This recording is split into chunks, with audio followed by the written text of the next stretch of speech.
Well, good morning. What's up, dude? How you doing, man? You want the honest truth? Honest truth. Lay it on me. I feel like crap, Yeah. but not really. I mean, been here before. This is peak week. It's Monday. It's Monday. I feel hungry, irritable, deflated, depleted, kind of sore. You know, All the above. all the peak week things. Hey, let me show these pictures live. What pictures? I took a picture of your booty. That'll get the ratings. No, we got some glute pictures. Like, look, there's you from the back. Oh, dang. So you can see the glutes are coming. Yeah. And then from the side, check that out. Hot dang. So you want to highlight that, man. Yeah. You got them in. You just got to pose them. Because I feel those on the old IG. yeah, when you got glutes, you gotta show the glutes for sure. I've never had dialed in glutes. I've never actually, I guess I've never really strived to because I've never done bodybuilding. What was your weight, not your last show this year, but your last competitive season? I think it was right over 190-ish, maybe like low 190s. So you're a little leaner now. Mm-hmm. You've likely built some muscle. Oh, yeah, my legs are way bigger. So yeah, I mean, I feel like if you were to come in like as gnarly as possible, you would be 180 right now. That would be gnarly. That would be gnarly. Yeah. And you could do it, but you've already been prepping since January. Yeah. This is the most gnarly you've ever looked, though. Yeah, for sure. For sure. This is the best prep. 100%. Yep. And despite having crazy binge sesh last week. That only happened once. Yeah. That only happened once. But that message I sent you, I'm just going to rattle it off super quick because it's in here. After I had that crazy overeating extravaganza last Sunday. We talked about it on the last one. We did talk about it on the last one because there was a couple people that actually chimed in and they're like, oh my God, I relate to that so much, whatever. Where's that message? Sunday evening, I had all that food. Monday morning, I weighed a 197.3. So up 7 pounds. Yep. Nailed my macros, nailed my sodium, doubled my water. Next morning, I was 196. The next morning, I was 195. And then Thursday, after Monday, Tuesday, Wednesday, I weighed 191. Mm-hmm. And then I had to refeed that week on Friday, and I woke up at 187. Today, I'm 190. So this is a perfect testament to why if you go off the rails, you can't stay off the rail. no, jump right back on Yep. immediately. You said something, I think it may have been on the last work podcast, and I've since used it in talking with people. About the tires. About the If you get a flat tire, don't slash the other three. Yeah, That's perfect. So I heard that somewhere else. That's floating around the internet. Hey, well, it's Yeah. good. I Yep. used it. So yeah, this week is peak week. This is Monday. When this goes live on Friday, the show is the next day, Mm-hmm. which is crazy. And we got 30 competitors. 30 competitors. That is solid for year one. Yeah, that was kind of like our goal, was to have 30 competitors, and we hit that goal last minute on deadline Sunday. And I didn't know what a realistic goal would or should be. I mean, I've talked to several first-time promoters, and they're like, look, man, my first show, I had 9 people, had 8 people.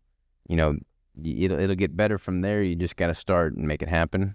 So the fact that we have 30 coming out inaugural year, guns a-blazing, I feel pretty good about that. Yeah. I feel really good about I it. do too. That's going to be awesome. I wish we had more female competitors. I went couple years ago. I was invited to do a test judging at an all-female show. I think it was in Duluth. It was in Minnesota. I want to say they only had like 7 registered competitors, and I knew a couple of the competitors just because they were like friends and they were local. And one of them came out and found me, before the event, and she's like, "There's only like 7 or 8 people registered." She was so bummed. Yeah.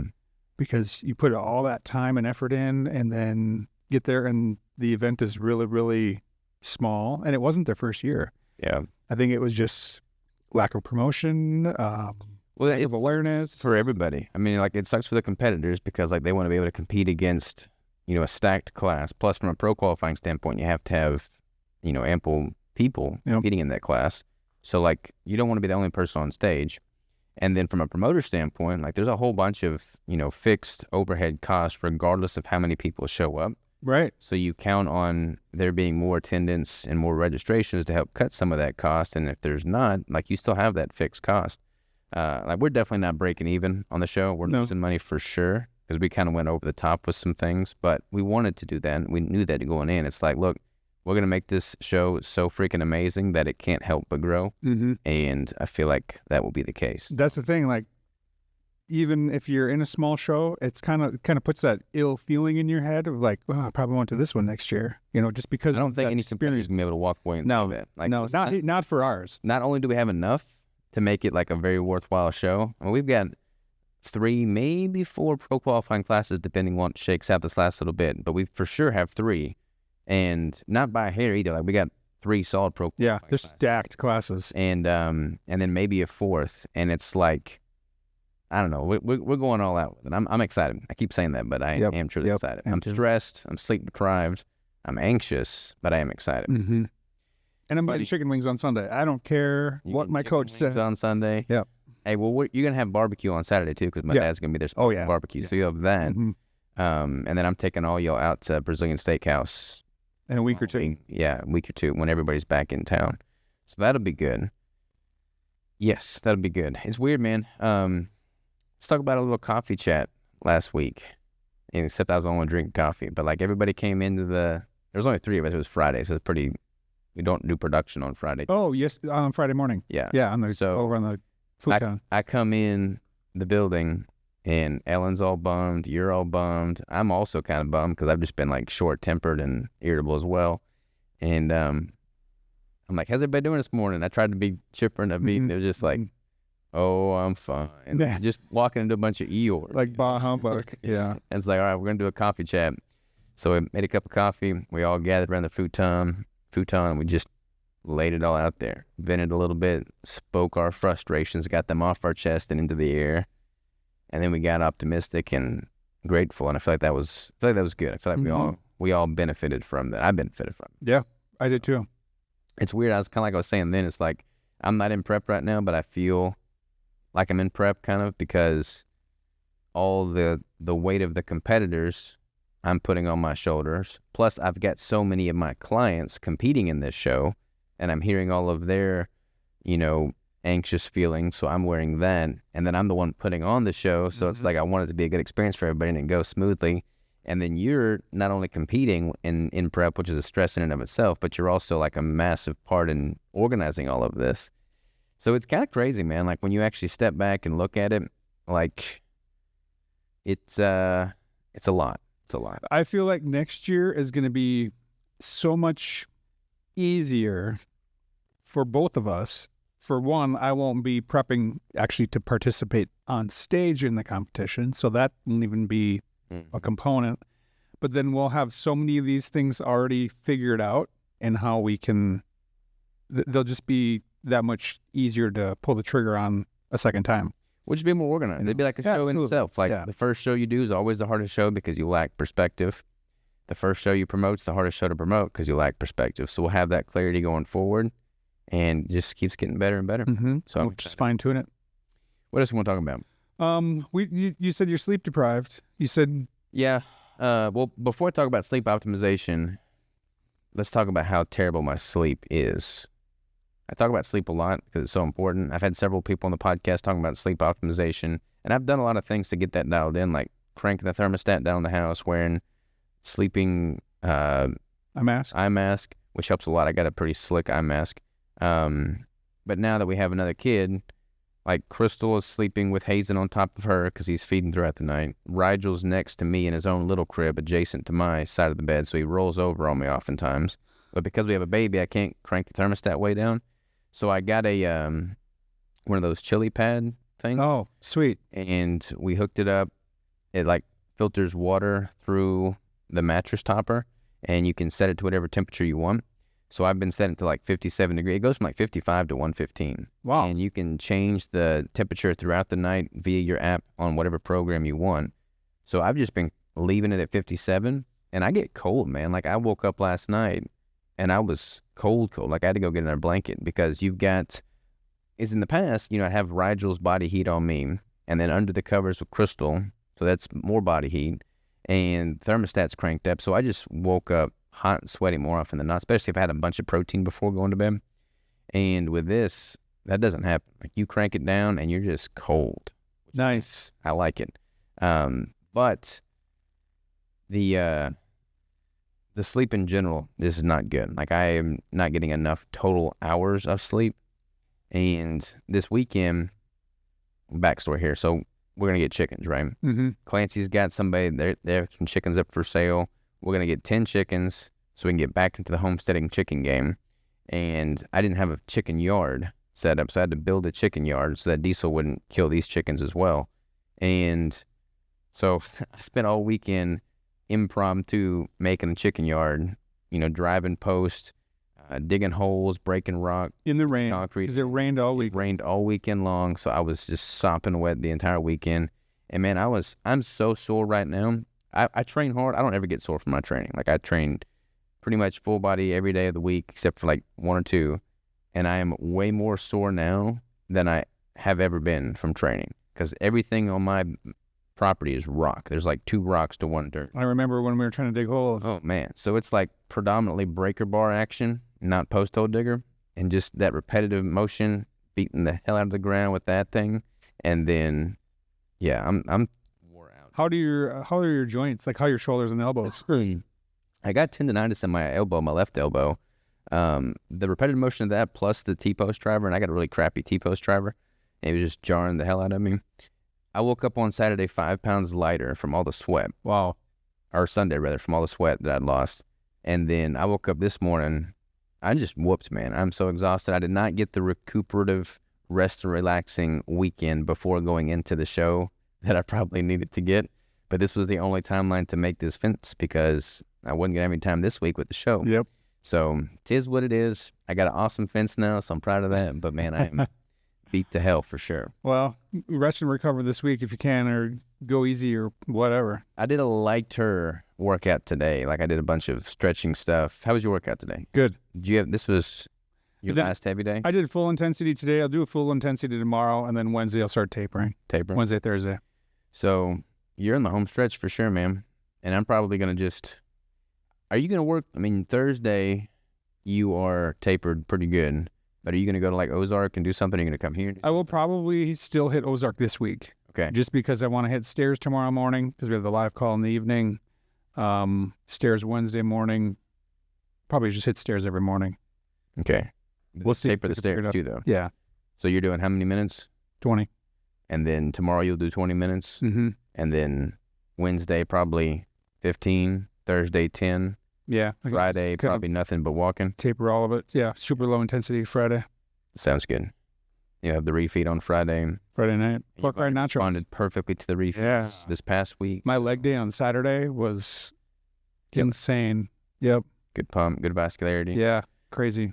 Rocking it, man. Rocking it. Without carbs. Without carbs. How did you do that, dude? How did you get a pump and vascularity without carbs? I don't understand. Are you sure you didn't sneak some carbs in? Yeah, I had a Snickers on the way to the gym. Snickers on the way to the gym? There you go. We're making some sample bricks today. Mm-hmm. So we got a few new flavors in the pipeline. Not anytime super soon. We got to it's crazy how much in advance we have to make the samples to see if we want to actually mass produce the samples. And then we have to order the film, ingredients, all that stuff like months in advance. So don't hold your breath, but we do have some new flavors that we're working on. So that's exciting. You just can't eat them. Yeah. Yet. I'll eat them Saturday. Mm-hmm. So Saturday. Let's talk about your questions on, you were going to ask me about show day nutrition, timing and stuff. Let's just tackle that now. Oh, Saturday morning. So in the past, what I do is I've got like a Google Doc in my Google folder, whatever. And for peak week and show day, I like to have like this worksheet that kind of just maps out the day so I don't have to think about it and just think it through in advance and just jot it all down. So I put stuff in there like when my tanning is, when my polygraph is, hotel details, all that kind of stuff. It's just like a master sheet. But based on estimated time on stage, I also try to reverse engineer or work backwards from that as far as what time I should have my refeed on Friday night. So I'm thinking I'll do it probably the same time, like 6:30, 7 o'clock, somewhere in there on Friday night. I'm assuming I'll be on stage. Your tanning's at Friday at 5, right? At 5. So after tanning, I'll go home, make something to eat and whatever. But I'm going to stay at the hotel just so I'm with all the other competitors. So then Saturday morning, typically what I had done is like a fatty coffee upon waking up, wait like 45 minutes, an hour, maybe have another fatty coffee depending on timing, maybe a light breakfast, a couple eggs, bacon, a little bit of salt, electrolytes, that kind of stuff. And then quarter a brick probably every, hour and a half. Yeah, so what time do you think you'll wake up on Saturday? I'm an early riser no matter what. So, I mean, I'll probably be up 4, 5, 6. Okay. So you can have your fatty coffee, fattier than normal, and you can go heavy with the fat on this one. So, 'cause you're not going to be losing any body fat day of. So I normally do, 4 to 6 tablespoons of heavy cream and a tablespoon of butter on that first fatty coffee. So you could have that. And then you could have a second one, probably about 45 minutes to an hour after. And then with that second one, or if you wanted to wait 45 minutes to an hour, you can have, depending on what time you wake up, you could have probably 2 or 3 pieces of bacon, 2 or 3 eggs, whole eggs. And then that would probably put you at around 6 or 7 o'clock in the morning, probably 6 o'clock if you wake up earlier.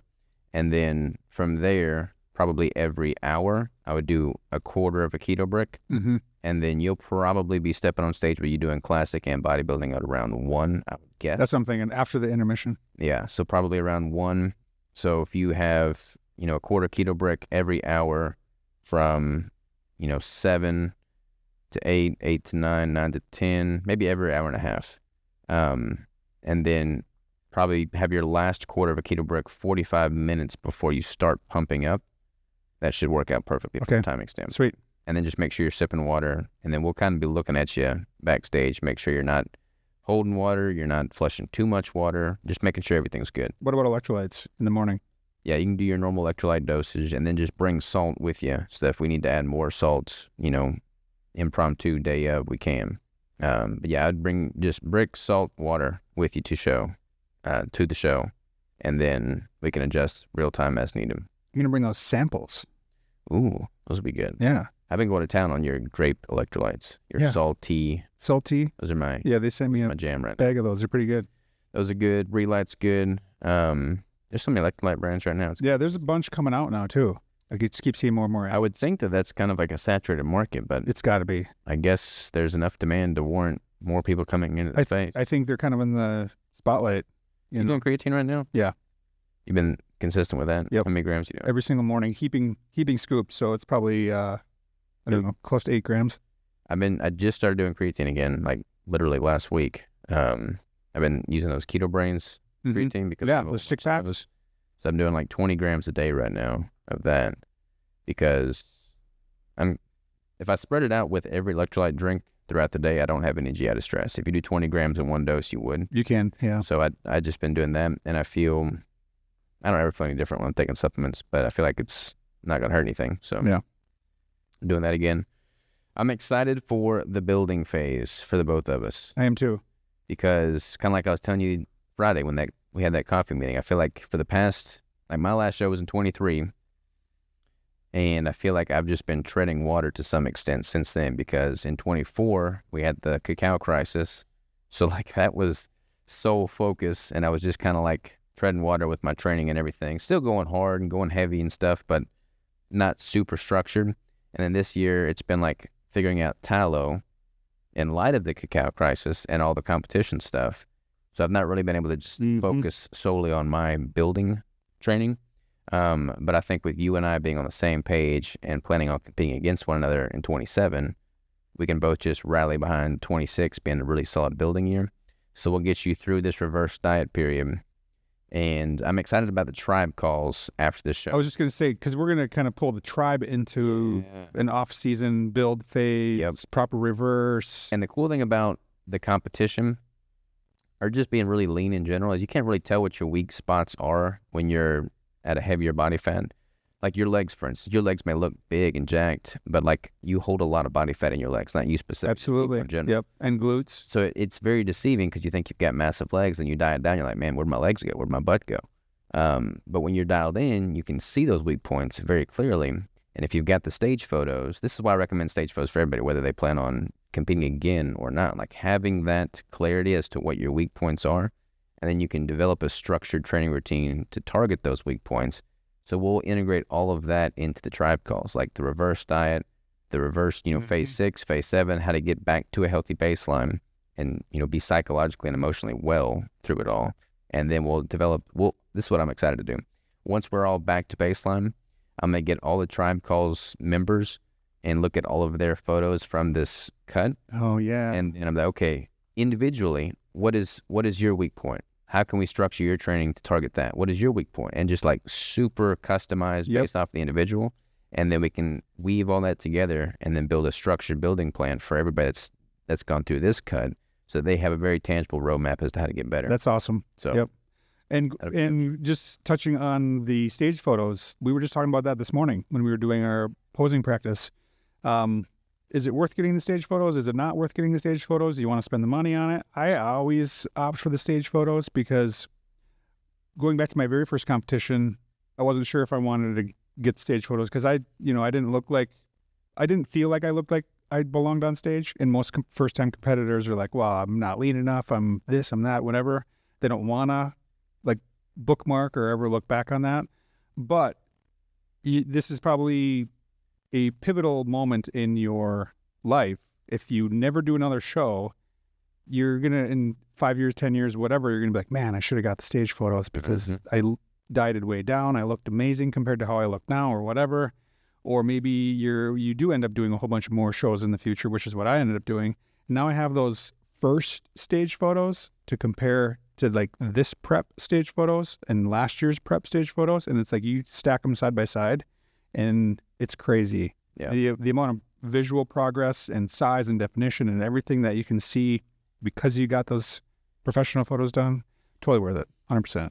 And this is not even a sales pitch on our part, because the stage photos for my show, like I don't get any of that money. That's all going straight to photographers. Like that's not going into my account at all. That goes straight to him. But he's a professional competitive bodybuilding photographer. Yeah. So like it's going to be really well done. He's going to have all the stage shots, and then he's also going to have a backstage intermission. Like people can get photos during the intermission with like a black backdrop and everything. So yeah, really just it's going to be awesome. No distraction.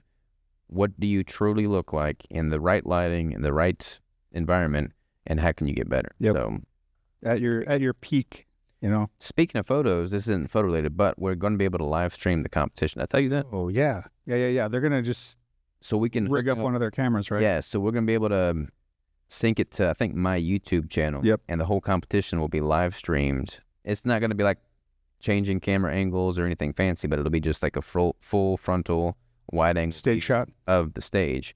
So that will be, there shouldn't be any hiccups with that. I hope not. But I should be able to just sync my YouTube channel to it, and it should be live streamed on my YouTube channel. Sweet. Saturday. Sweet. That'll be awesome. That'll be another for people that can't attend Yep. in person. But they should, because it's going to be awesome. If you can make it, you should make it. Won't be any cost to watch the live stream. No cost to watch the live stream. So that'll be good. This week is going to be a busy week, bro. We've got a lot to do. A lot of details. A lot of Packing stuff up, kind of just staging what we're bringing over. You and I were both going cross-eyed on Friday, looking at spreadsheets and computer screens. And then finally we were like, man, we're just chasing our tail right now. We just got to go home, get some sleep, and then restart the next week, because really and truly, I feel like there's nothing that we could have done to get to this point that we haven't already done. Oh, yeah. We've done, I mean, literally the way I want to feel about a prep, like when I go into a prep, a competition, is like I don't want to leave anything to chance, no stone left unturned, no regrets. I want to give everything I've got leading up to this moment. And I feel like we've done that with this prep itself, like this competition. Like I can't think of anything from an organizational standpoint or a promotional standpoint or a marketing standpoint that we could have done that we didn't do. Totally agree. There's probably something out there, but you can only do the best for what you got with what you know. So yep. I feel like we're rocking it, man. We are rocking it. I'm excited. I'm excited too. So in light of all that we have left to do, let's make this a shorter work episode so we can get to work. Because I'm assuming next week's work episode is probably going to be on the longer side, because we're going to be talking about the show. Yeah. And how it went after the fact, plus some other exciting things we got cooking. So, Greg, regardless of the placing, I'm obviously not involved with the judging at all, but regardless of the placing this weekend, I'm super proud of you as a competitor. And as someone that's been as involved with the show as you have been, I owe you a ton. And you're one of my best friends, man. I'm proud Thank of you. Thank you. It's been Appreciate an that. awesome journey. You can pay me in bricks. I'll pay in bricks. Can I? I am can excited. get one of those white chocolate peppermint bricks. You pay me? Yeah, maybe. I am excited.